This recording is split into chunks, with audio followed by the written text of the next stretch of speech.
வணக்கம். நான் சாகுலமி, தமிழக வெற்றி கழக வணக்கங்க. இன்னைக்கு நாம பார்க்க போற பதிவு ஒரு வழியாக லோக்சபா தேர்தல் தமிழ்நாட்டில் முடிஞ்சிருச்சு. கிட்டத்தட்ட 730 நாட்கள் இன்னும் இருக்கு தளபதி முதலமைச்சர் ஆகிறதுக்கு. தமிழக வெற்றி கழகத்தை பொறுத்தவரையும் அல்லது தமிழகத்தினுடைய முற்போக்குவாதிகளை பொறுத்தவரையும் நடுநிலைவாதிகளை பொறுத்தவரையும் கவுண்ட் டவுன் ஸ்டார்ட் டுடே. இன்னைக்கு தளபதியுடைய கில்லி படம் சும்மா கில்லி மாதிரி ரிலீஸ் ஆகி பக்காவா ரீரிலீஸ் செய்யப்பட்டிருக்கு. 20 ஆண்டுகளுக்கு பிறகு பெரிய அளவுல பேசப்பட்டு பரபரப்பா இருக்குது. அந்த படத்தினுடைய விமர்சனம் பத்தி நம்ம பெருசா சொல்ல தேவையில்லை.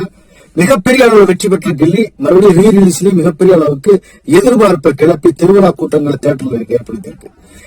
அந்த நிகழ்வு நமக்கு உணர்த்துறது, இன்று நமக்கு உணர்த்தக்கூடிய செய்தி என்னவென்றால், நாம் கில்லி போல செயல்பாடை தொடங்க வேண்டிய கட்டாயத்தில் இருக்கிறோம் என்பதுதான்.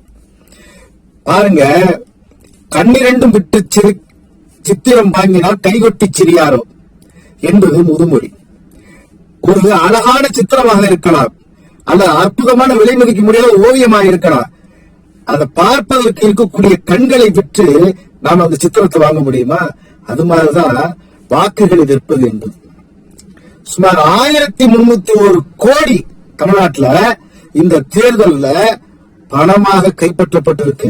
₹1 2 இல்ல, 1301 கோடி தமிழகத்திலே தேர்தல் பணக்கம் படையால கைப்பற்றப்பட்டது மட்டும்தான். கையகப்படுத்தாமல் ஆங்காங்கே போய் சேர்ந்து வாக்குக்கான பணம் அல்லது பரிசு பொருட்கள் கணக்குல கிடையாது. 1000 கோடிக்கு மேல அந்த பரிசு பொருட்கள் 1000 கோடிக்கு மேல இருக்கு. இந்த 1301 கோடியை தாண்டி பரிசு பொருட்கள் 1000 கோடிக்கு மேல. இதையும் தாண்டி 45% கைப்பற்றப்பட்ட மற்ற பொருள்கள்ல மது மற்றும் போதைப் பொருட்கள். எங்க நோய்க்கு போய்கிட்டு இருக்கு தமிழகம்? இந்த ஜனநாயகம் என்கின்ற நிலைய ரொம்ப கேலிக்கூத்தா இருக்க மாதிரி தெரியுது. ரொம்ப அதிர்ச்சியா இருக்கு. நான் ஒன்னும் கற்பனையில பேசல. புள்ளி விவரங்களை கையில் வைத்துக் கொண்டு படித்து விட்டு முற்போக்கு பத்திரிகைகளில் உள்ள செய்திகளை தான் பேசிட்டு இருக்கேன். சரி, இதையெல்லாம் தாண்டி ஒரு முக்கியமான விஷயமும் இருக்கு. எப்பவுமே தமிழ்நாட்டுல பொருளாதார சூழ்நிலைங்கிறது எந்த நிலையில இருக்கு தெரியுமா? எந்த நிலைனா, சர்வசாதாரணமா தங்கம் போன்ற ஆபரண பொருட்கள், தங்கம் வெள்ளி போன்ற ஆபரண பொருட்கள் ஆபரணம் என்ற நிலையை கடந்து அழகு பொருளாக மாறி பல்லாண்டு இருக்கு. நிச்சயமா இதுல குடும்பத் தலைவர்கள் இருந்தா, குடும்ப தலைவி இருந்தா, அல்லது இந்த குடும்பத்தினுடைய நல்லது கெட்டத்தை புரிஞ்சவங்க சமூக ஆர்வலர் இருந்தா நான் சொல்ற விஷயத்தை உங்களால கனெக்ட் பண்ணிக்க முடியும். தங்கம் என்கின்ற பொருள், அவர் வேலையா இருக்கலாம், பணக்காரரா இருக்கலாம், வித்தப்படித்தவர்களா இருக்கலாம், பெரிய குடும்பம், அவரவர் சக்திக்கு தகுந்த மாதிரி கடன் என்கின்ற சுமை ஒவ்வொரு குடும்பத்திலும் இருந்துட்டு இருக்கு. சின்னதா பெருசா இருக்கு. நான் பெரும்பான்மை மக்களை நோக்கி தான் பேசிட்டு இருக்கேன். நடுத்தர வர்க்கம், கீழ் வர்க்கம், மேல்தட்டு நடுத்தர வர்க்கம், இவைகளை பத்தி தான் பேசிட்டு இருக்கேன். இவைகளை தாண்டி ஒரு வர்க்கம் இருக்கு. நான் அதுக்குள்ள போக விரும்பல. இதுல 90% மக்களுடைய பிரச்சனைகளை பேசிட்டு இருக்கேன். நீங்க ஈஸியா கனெக்ட் பண்ணிக்க முடியும். அடகு பொருளாக ஆவரண தங்கம் மாறி பல்லாண்டுகள் ஆயிடுச்சு. ஒவ்வொரு குடும்பத்தினுடைய தனிநபர் கடன் உயர்ந்துகிட்டு இருக்கு.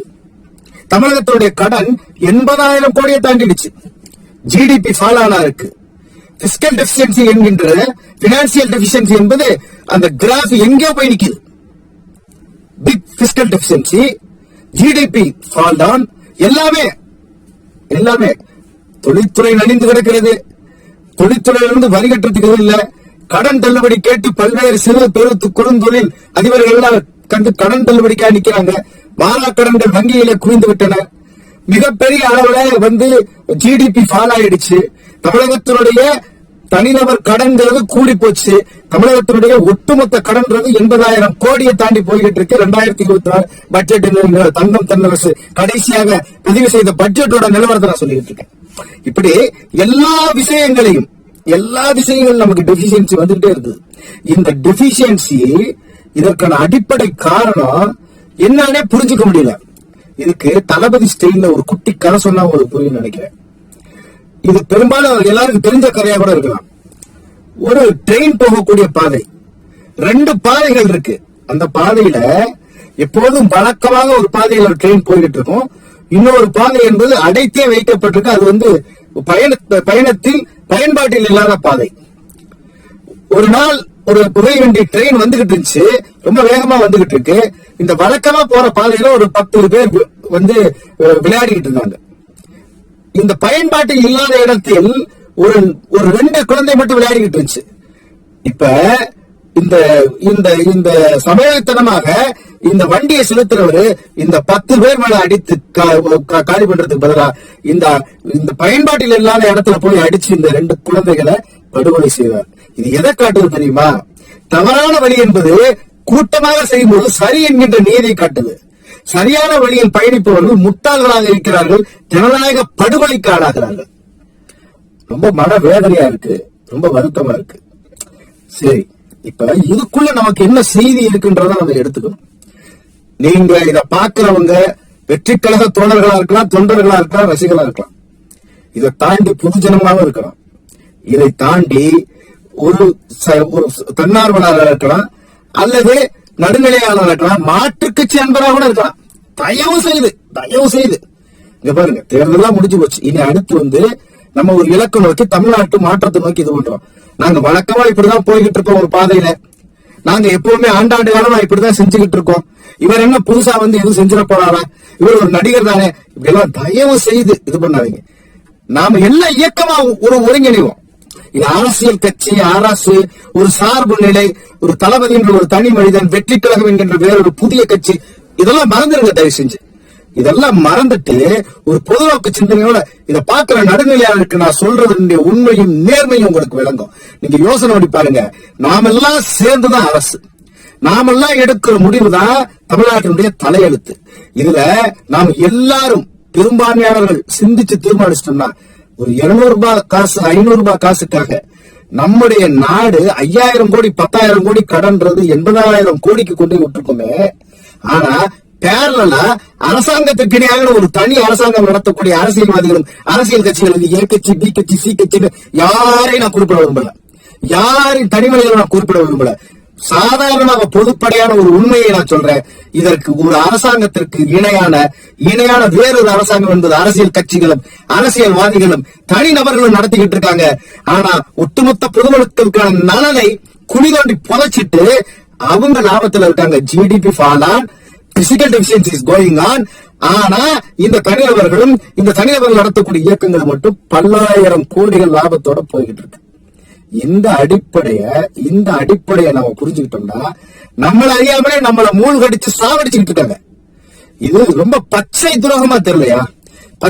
இது வாய் வார்த்தையில மக்கள் நலன் சொல்லிட்டு 200 தலைமுறைக்கு சொத்து சேர்ப்பதும் ஒரு புள்ளி சொல்லுது, ஒரு ஆய்வு சொல்லுது.